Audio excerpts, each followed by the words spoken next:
Continuamos aquí en Transición y bueno, estamos aquí con una nueva columnista para nuestro programa, nada menos que María José Lubertino, que tiene una amplia trayectoria pese a su juventud. ¿Qué tal, María José? ¿Cómo estás? Muy bien, muy contenta de estar con ustedes y de poder compartir alguna información sobre los temas que tienen que ver con los derechos humanos, con la actualidad desde esta perspectiva feminista, ecologista, de alguna manera una visión desde los derechos humanos, ¿no? Me decías que venías de la plaza en este momento, sabemos que está desarrollando una manifestación muy importante en defensa de los derechos humanos, que en este momento han sido gravemente afectados, ¿no? Nos dimos cita a organismos de derechos humanos de todo el país, a lo largo y ancho del país se han hecho movilizaciones y marchas, pero esta es una concentración muy importante. Fundamentalmente estamos reclamando por la aparición con vida de Santiago Maldonado,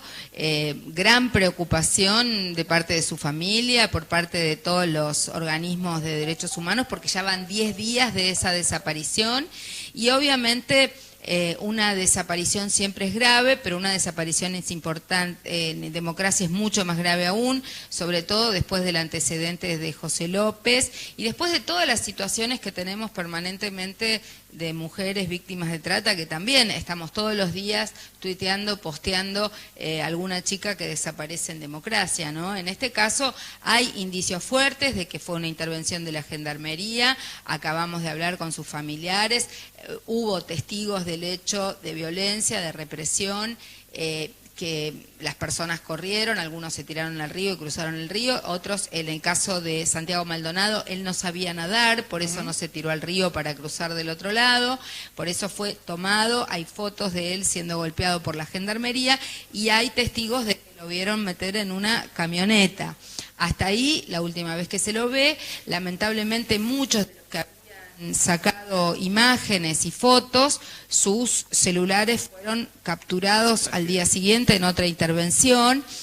y la verdad que es gravísimo el hecho de la desaparición de una persona y es gravísimo que lo desaparezcan o que desaparezca en estas circunstancias de intervención de la Gendarmería, pero también digamos que esto ocurre en un contexto de un conflicto por tierras donde se vienen sistemáticamente violando los derechos de los pueblos originarios, donde logramos en 1994 que la Constitución Nacional consagrara en el artículo 67, inciso 15, los derechos preexistentes de los pueblos originarios, esto por la lucha de ellos de décadas, desde el 45, del primer malón, de la primera camada de pueblos originarios que llegaron a Buenos Aires en reclamo de sus derechos, pero en el 94 esto se incorporó y sobre todo el reconocimiento del Estado Nacional de la preexistencia de los pueblos, de la necesidad de devolverles sus tierras, por lo menos para que habiten y estén en comunidad, el respeto a sus formas comunitarias. Se están diciendo barbaridades en los medios de comunicación, en algunos casos por parte de autoridades, que no se sabe si es para disimular lo que ha ocurrido o que fruto de la ignorancia. Primero, se dice que quieren hacer un Estado dentro del Estado, los mapuches, eso es un disparate. La guerrilla mapuche. Primero, es un disparate porque el concepto de Estado es un concepto moderno, no es un concepto que esté en los pueblos originarios. Sí, lo que pretenden los pueblos originarios es ser reconocidos como nación, como lo que son.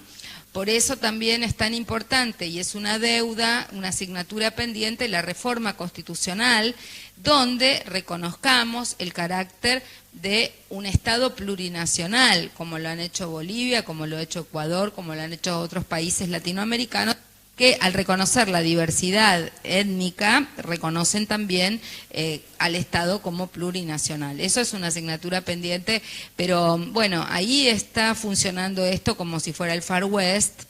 porque obviamente el poder de los terratenientes, el avance de algunos empresarios importantes que han de alguna manera extranjerizado cantidades importantes de tierra. Recordemos que tuvimos una discusión similar en Corrientes cuando fue la constituyente y lograron meter en la Constitución de Corrientes un artículo para que las tierras estas no puedan ser extranjerizadas. Recordemos un proyecto de ley que yo era diputada nacional del año 2003, del diputado Basteiro, para la no extranjerización de las tierras.